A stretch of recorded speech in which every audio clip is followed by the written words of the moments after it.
الحمدللہ رب العالمین والصلاة والسلام علی رسول الامین وعلی آلہ وصحبہ اجمعین اما بعد۔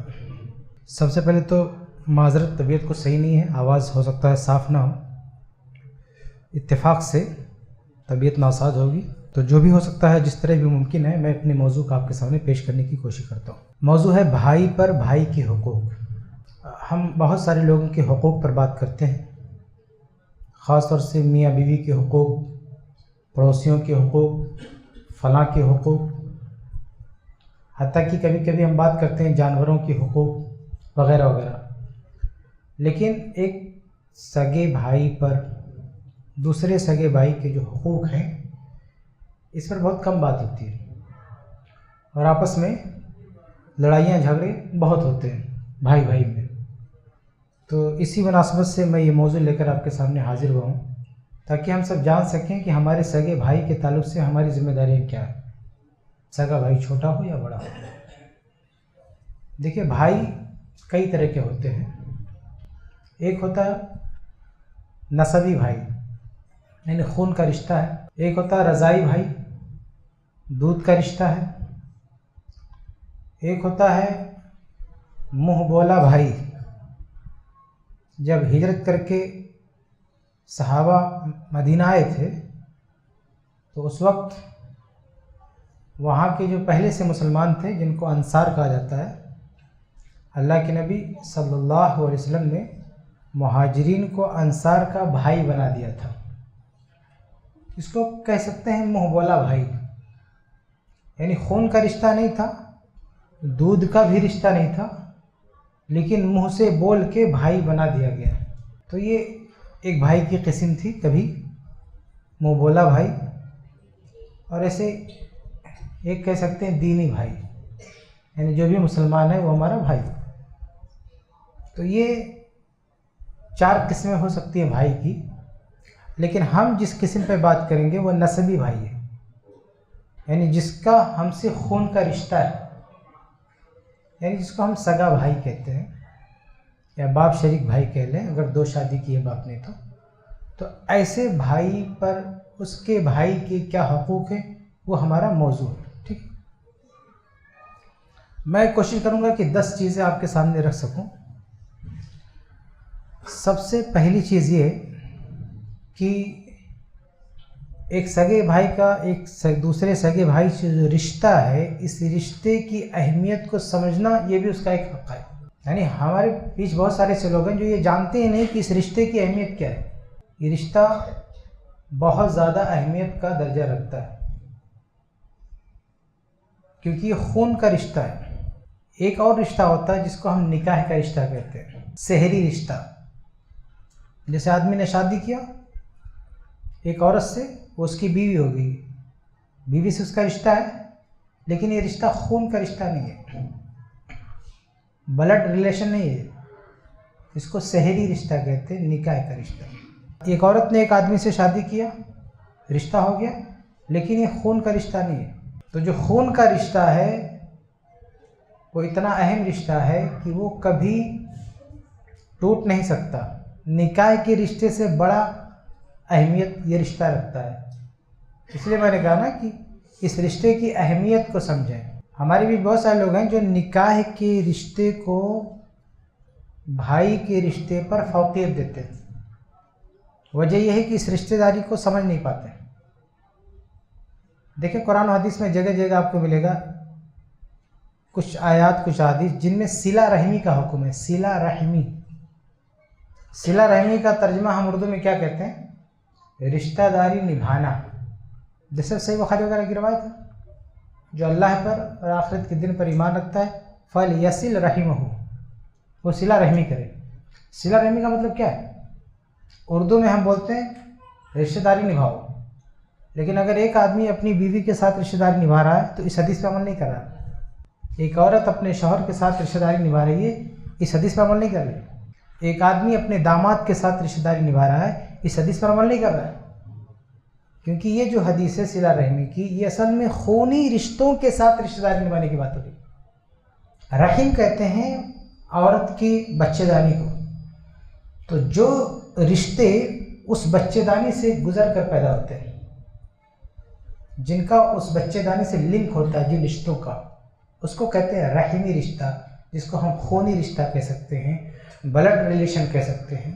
تو جو حدیث میں کہا فَلْيَصِلْ رَحِمَهُ، اس سے مراد کیا؟ رحمی رشتہ، جو خون کا رشتہ ہے اسے نبھاؤ۔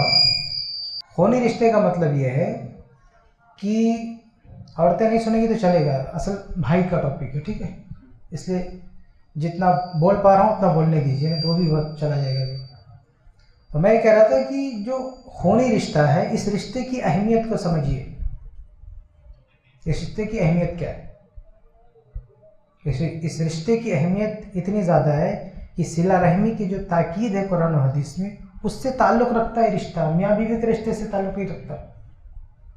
اس رشتے کی اہمیت یہ ہے کہ اسے آپ کسی بھی درجے میں ختم نہیں کر سکتے، اس رشتے کو آپ توڑ نہیں سکتے۔ جیسے میاں بیوی کا رشتہ توڑا جا سکتا ہے، طلاق ہوا ٹوٹ جائے گا رشتہ، بلکہ کبھی ایک وقت آئے گا کہ توڑنا ضروری ہو جاتا ہے۔ میاں بیوی کا رشتہ حالات کبھی ایسے آتے ہیں کہ اس کو توڑنا فرض ہو جاتا ہے، ضروری ہو جاتا ہے کہ رشتہ آپ ختم کر دیں۔ لیکن بھائی بھائی کا رشتہ کبھی بھی ایسا موڑ نہیں آ سکتا کہ قرآن و حدیث میں اس کی گنجائش ہو کہ آپ یہ رشتہ توڑ دیں، کبھی بھی۔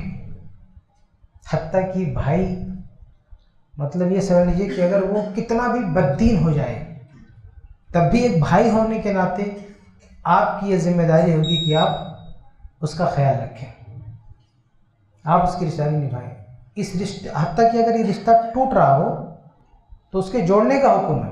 قرآن حدیث میں بہت ساری دلائل ہیں، جیسے بخاری کی حدیث ہے نا کہ لیس الواصل بالمکافئ، رشتہ جوڑنے والا وہ نہیں ہے جو بدلے میں کوئی کام کرے، ولیکن الواصل الذی اذا قطعت رحمہ وصلها، رشتہ جوڑنے والا کون ہے کہ سامنے سے اگر کوئی رشتہ کاٹ رہا ہو تو یہ جوڑ دے، اس کو کہتے ہیں، یعنی ہمارا بھائی اگر ہم سے کٹنے کی کوشش کر رہا تو ہم آگے بڑھ کے صلح کر لیں، اس سے جڑ جائیں، یہ ہے صلہ رحمی۔ تو جو خونی رشتے ہیں، یہ رشتے اگر ٹوٹ رہے ہوں تو شریعت کیا کہتی ہے؟ ان کو جوڑو۔ یہ رشتے اگر ٹوٹ رہے ہوں تو شریعت کہتی ہے جوڑو۔ اور جو نکاح کے رشتے ہیں اگر یہ ٹوٹ رہا ہو تو کبھی کبھی شریعت کہتی ہے توڑو، فنش، ختم کرو۔ لیکن بھائی بھائی کا رشتہ شریعت کسی بھی موڑ پہ نہیں کہتی کہ ختم کرو، چاہے حالات کیسے بھی ہوں۔ ایک بھائی دوسرے بھائی کے خون کا پیاسا ہو جائے، لیکن آپ کو شریعت میں اس بات کی گنجائش کہیں نہیں ملے گی کہ وہ رشتہ ختم کر دو، بلکہ ہر حال میں تاکید یہ ملے گی کہ اس کو کسی طرح سنبھالو، کسی طرح مینیج کرو آپ اس کو، وہ رشتہ ٹوٹنے نہ پائے۔ تو یہ ہے پہلی چیز کہ ہمیں اس رشتے کی جو نوعیت ہے نا اس کی اہمیت کو سمجھنا چاہیے، اور اس کی تھوڑی بہت بات آگے بھی آئے گی، میں تھوڑا سا لوٹوں گا اس رشتے کی اہمیت پر، لیکن ابھی آگے بڑھتے ہیں۔ دوست، یہ پہلا حق ہے بھائی کا کہ اس کا جو رشتہ ہے ہم اس کو سمجھیں، اس کی ویلیو، اس کی قدر کو ہم جانیں کہ ہمارا اس سے رشتہ خون کا ہے، یہ بہت بڑا رشتہ ہے، جو خون کا رشتہ بہت بڑا رشتہ ہے۔ دوسری بات یہ کہ قرآن و حدیث میں بھائی کی جو بھی حقوق بتائے گئے ہیں عام الفاظ میں، اس کا سب سے پہلا مستحق ہمارا سگا بھائی ہے۔ جیسے قرآن حدیث میں آپ کو جگہ جگہ ملے گا کہ ایک بھائی کا ایک بھائی پر حق ہے، ملو تو سلام کرو، دعوت دے تو دعوت قبول کرو، چھینک آئے تو یرحمک اللہ کہو، بیمار ہو جائے تو عیادت کرو، اس کے جنازے میں شرکت کرو۔ یہ ایک لمبی فہرست ہے، یہ جو دینی بھائی کے حوالے سے ہے۔ تو یہ ساری باتیں ہمارے سگے بھائی کے ساتھ ہو تو ہماری ذمہ داری اور بڑھ جاتی ہے کہ ہم اس کا ساتھ دیں۔ یہ دوسری چیز۔ تیسری چیز ہے خیر خواہی۔ اپنے سگے بھائی کا ہمیشہ خیر خواہ ہونا چاہیے، اور سب سے بڑی خیر خواہی یہ ہے کہ اسے دین کی طرف لانے کی کوشش کریں۔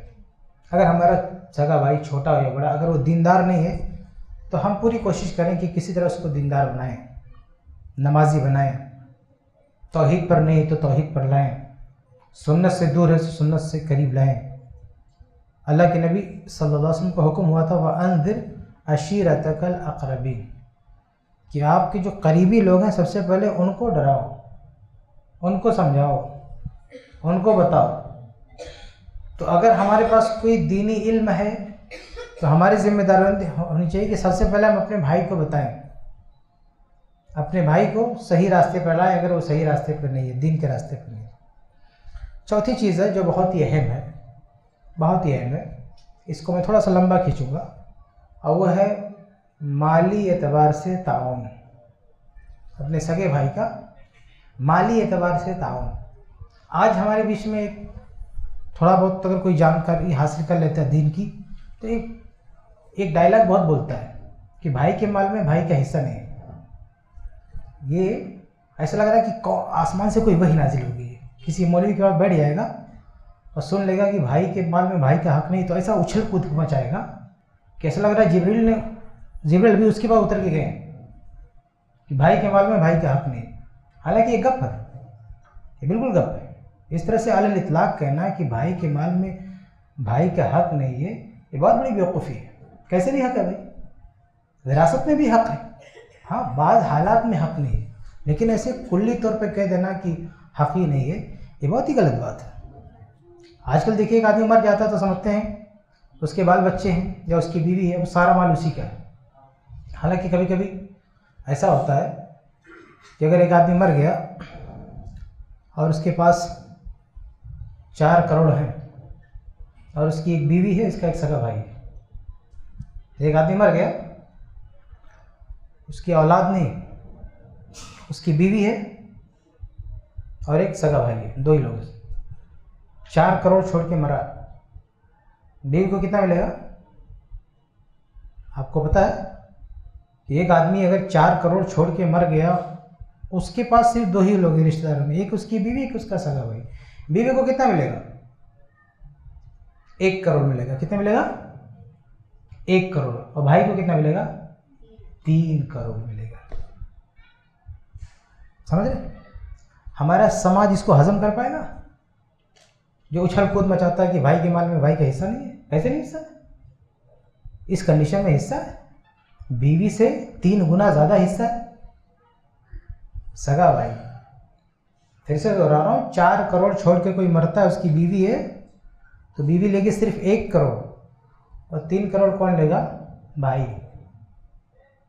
بھائی کی جگہ اگر بہن ہو، اس کو کیا بولتے ہیں؟ بیوی کی ننند بولتے ہیں نا، ننند۔ تو ایک آدمی مر گیا، اس کی بیوی ہے اور اس کی ایک بہن ہے، سگی بہن، تو اس کی بیوی لے گی 1/4، 4 کروڑ ہے تو 1 کروڑ، باقی 3 کروڑ کون لے گا؟ اس کی بہن لے گی، فرضاً اور رداً 3 کروڑ اس کی بہن نن لے گی۔ اور ایک آدمی شادی شدہ ہوتا ہے، بیوی کے ساتھ رہتا ہے، اگر 2-3 دن کے لیے بھائی مہمان بن کر آ جائے تو بیوی منمنانے لگتی ہے، یہاں بیٹھ کے کھا رہا ہے۔ اس پاگل کو کون سمجھائے کہ اس کا حق کتنا بڑا ہے؟ وہ بھائی کا مال کھا رہا ہے، تمہارا مال تو نہیں کھا رہا۔ ارے زندہ تو زندہ، وہ مر گیا نا تو 1/3 لے کے جائے گا، 3 گنا زیادہ لے کے جائے گا وہ، اگر اولاد نہیں ہے تو تم ہو کس خیال میں؟ ایسے بہن آ گئی اگر بھائی کے گھر پہ تب بھی وہاں منمنانے لگتی بیوی۔ کون آ گیا گھر میں بیٹھا ہوا، عجیب ہوگا، ایک سے ایک جملہ بول کے اس کو بھگا دیتے، بیچارہ رہنا جینا حرام کر دیتے۔ تو ہمیں جاننے کی ضرورت ہے کہ ہمارے بھائی کا کتنا حق ہے ہمارے اوپر، ٹھیک ہے؟ تو مالی اعتبار سے بھائی کے جو حقوق ہیں وہ ادا کرنا چاہیے۔ اس میں سب سے بڑا حق کیا ہے؟ میں 1-2 چیز آپ کو بتاتا ہوں۔ سب سے بڑا حق یہ ہے کہ باپ کے مرنے کے بعد اس کی وراثت میں ہمارے کمزور بھائیوں کا جو حق ہے وہ ہم اسے دلا کے رہیں۔ مثال کے طور پر میں بڑا بھائی، اپنے باپ کا بڑا بیٹا ہوں اور میرے باپ کا انتقال ہو گیا، اب جو چھوٹے چھوٹے میرے بھائی ہیں، ابھی میں چاہوں تو ان کا حصہ بیمانی کر لوں کیونکہ میں بڑا ہوں، ادھر ادھر کر لوں، لیکن اب میری ذمہ داری کیا ہوگی؟ سب سے بڑی ذمہ داری ہوگی کہ میں اپنے چھوٹے بھائیوں کی امانت کو سنبھال کے رکھوں۔ جب وہ بڑے ہو جائیں، اس لائق ہو جائیں کہ ان کا مال ہینڈ اوور کیا جا سکتا ہے تو میں ان کے حوالے کر دوں، لیکن جب تک وہ بڑے نہیں ہوتے، بھائی کی ذمہ داری نبھاتی ہوئی ان کے مال کی حفاظت کروں جو باپ سے ملا ہے، یہ نہیں کہ میں قبضہ کر کے بڑھی ہوں، پوری ایمانداری کے ساتھ۔ اور اللہ تعالیٰ نے قرآن میں جہاں وراثت کے مسائل بیان کیے ہیں اور جہاں سب سے پہلے اللہ نے یہی بیان کیا ہے، وراثت کا مسئلہ بتاتی ہوئی سورہ نساء سورہ 4 آیت 11 میں کیا کہا، یوصیکم اللہ فی اولادکم للذکر مثل حظ الانثیین، اولاد کا حصہ سب سے پہلے بتایا، لیکن اس سے پہلے کی آیت میں اللہ تعالیٰ نے کیا کہا، وَلْيَخْشَ الَّذِينَ لَوْ تَرَكُوا مِنْ خَلْفِهِمْ ذُرِّيَّةً ضِعَافًا خَافُوا عَلَيْهِمْ فَلْيَتَّقُوا اللَّهَ وَلْيَقُولُوا قَوْلًا سَدِيدًا، کہ وہ لوگ ڈریں۔ اللہ تعالیٰ بیٹوں کو کہہ رہا ہے، بڑے بیٹوں کو، ایک آدمی مر گیا، اس کے بڑے بیٹے ہیں، چھوٹے بیٹے چھوٹی بیٹیاں بھی ہیں، تو بڑے بیٹوں سے اللہ کیا کہہ رہا ہے کہ تمہارا باپ مرا ہے، تم ڈرو، اور چھوٹے چھوٹے بھائی ہیں تمہارے، بھائی بہن ہیں، ان کو لے کر تم ڈرو، سوچو، اگر لو ترکوا من خلفہم ذریۃ ضعافا، سوچو ایک پل کے لیے کہ اگر تم مر جاؤ اور تمہارے چھوٹے چھوٹے جو بچے ہیں نا ان کو چھوڑ کے مر جاؤ تو تمہیں کتنی فکر ہوگی ان بچوں کی۔ جیسے ہم لوگ کماتے کھاتے ہیں، گھر پہ جاتے ہیں، کبھی بیٹی دوڑ کے آتی ہے، کبھی بیٹا دوڑ کے آتا ہے، گود میں آتا ہے، کھلاتے ہیں، ابھی اچانک موت آ جائے تو موت جب آتی ہے نا تو آدمی کو کس چیز سے ڈر لگتا ہے؟ دو چیز سے۔ جب انسان پہ موت آتی ہے تو دو چیز سے ڈر لگتا ہے اس کو، ایک مرنے کے بعد آگے ہمارے ساتھ کیا ہوگا، اور دوسرا مرنے کے بعد پیچھے ہمارے بچوں کے ساتھ کیا ہوگا۔ یہ باپ کا یہ جگر ہے کہ اس کی سانسیں اکھڑ رہی ہوتی ہیں اور اس وقت اپنے بچوں کے بارے میں فکر مند ہوتا ہے۔ یہ باپ، یہ میں نہیں کہہ رہا ہوں، یہ قرآن کہہ رہا ہے۔ قرآن کہہ رہا ہے کہ لو ترکوا من خلفہم ذریۃ ضعافا، کہ بڑے بھائیوں ذرا سوچو کہ اگر تم مرنے لگو اور تمہارے چھوٹے چھوٹے بچے ہوں تو کیا ہوگا، خافوا علیہم، تمہیں ڈر ہوگا کہ تم بچوں کا کیا ہوگا۔ تو جیسے تم اپنے بچوں کو چھوٹی عمر میں چھوڑ کے جانے لگو گے تو ڈرو گے، تو ایسے سوچو تمہارا باپ گیا ہے تو یہ تمہارے جو چھوٹے چھوٹے بھائی ہیں نا، یہ تمہارے باپ کے چھوٹے چھوٹے بچے ہیں، تو باپ جب تمہارا مر رہا تھا تو ڈر رہا تھا کہ ان بچوں کے ساتھ کیا ہوگا، ذرا اس کا لحاظ کرو۔ اللہ تعالیٰ کہتا ہے ذرا ان کا لحاظ کرو۔ تمہارے باپ کی سانسیں اکھڑ رہی تھی تو باپ فکر مند تھا کہ ان کے بڑے بیٹوں کا تو کوئی مسئلہ نہیں، سیٹ ہو گئے، چھوٹے بچے کیا کریں گے، اس کی بیٹی کا کیا ہوگا جس کی بھی شادی نہیں ہوئی، اس کے بیٹے کا کیا ہوگا جس کی پڑھائی لکھائی چل رہی ہے۔ تو اللہ کہتا ہے بڑے بھائیوں کو مخاطب کرتے ہوئے کہ ذرا ڈرو، تم مرنے لگو گے تو اپنے بچوں کے بارے میں تمہارے جذبات کیا ہوں گے۔ یہی جذبات تمہارے باپ کے تھے جب وہ مر رہا تھا، تو اس لیے ان کا خیال رکھو، یعنی اپنے چھوٹے بھائیوں کا اور اپنی چھوٹی بہنوں کا خیال رکھو۔ تو مالی اعتبار سے جو سب سے بڑا حق ہوتا ہے ایک بھائی کی، جو ذمہ داری ہوتی ہے کہ باپ کا جو ترکہ ہے، باپ کا جو میراث ہے، وراثت ہے، اس میں چھوٹے بھائی بہنوں کا جتنا حق بنتا دے دے، اس میں سے کچھ بھی ہڑپ نہ کرے، کسی بھی بہانے سے، کسی بھی ذریعے سے ہڑپ نہ کرے۔ اب یہ تو اپنے آپ میں اتنا بڑا موضوع ہے کہ اس میں بات کریں تو بات بہت لمبی ہو جائے گی۔ کبھی کبھی ایسا ہوتا ہے نا کہ باپ مال کو چھوڑ کے گیا ہے تو اسی مال کو لے کر بڑا بھائی تجارت کو لے کر آگے بڑھتا ہے اور بعد میں کیا کہتا ہے، سب میرا ہے، سب میں نے کیا ہے، تم لوگ تو چھوٹے چھوٹے، تمہارا کچھ ہے ہی نہیں۔ حالانکہ جب باپ کا مال لے کر آگے بڑھا ہے تو چھوٹے چھوٹے بچے جو گرچہ چھوٹے ہیں لیکن ان کا شیئر ہے ان کے ساتھ، کیونکہ باپ کا مال تھا نا، تو باپ کے مال میں ان کا بھی حصہ ہے، تو بڑا بھائی ان کا شیئر لے کر آگے بڑھا ہے، لیکن بعد میں کہتا ہے سب میں نے کیا ہے۔ ارے میں نے کیا، ان کے پیسوں سے تم نے کمایا ہے تو وہ تم کو لوٹانا چاہیے بھائی ان کو، لیکن آدمی نہیں لوٹاتا۔ بہرحال یہ تو بہت بڑا ٹاپک ہے، بات کریں گے تو بات دوسری طرف جائے گی۔ ان شارٹ یہ کہ وراثت میں چھوٹے بھائیوں کا جو بھی حق ہے بڑا بھائی اس کو دے دے، ادھر ادھر نہ کرے۔ اسی طرح سے ایک اور چیز ہے، کبھی کبھی چھوٹے بھائی بہنوں کی دیکھ بھال بھائی پر واجب ہو جاتی ہے، فرض، یہ بھی بھائی نہیں سمجھتا، سمجھ؟ کبھی کبھی حالات ایسے آتے ہیں، دیکھیے اگر باپ زندہ ہے تو اس کی ساری اولاد کی دیکھ بھال کی ذمہ داری کس کی؟ باپ کی ہے۔ باپ مر گیا تو اگر دادا زندہ ہے تو دادا کی ذمہ داری ہے، دادا نہیں ہے چاچا کی ذمہ داری ہے، باپ بھی نہیں ہے، دادا بھی نہیں ہے، چاچا بھی نہیں ہے۔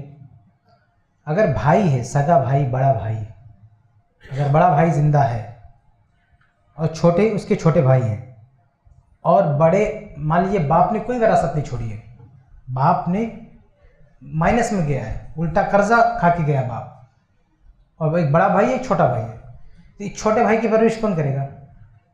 یعنی چھوٹے بھائی کا باپ مر چکا ہے، اس کا دادا بھی نہیں ہے، کوئی نہیں آگے پیچھے، تو اس کی پرورش کی ذمہ داری کس کے اوپر ہے؟ اس کے بڑے بھائی کے اوپر ہے۔ یہ احسان نہیں، یہ فرض ہے،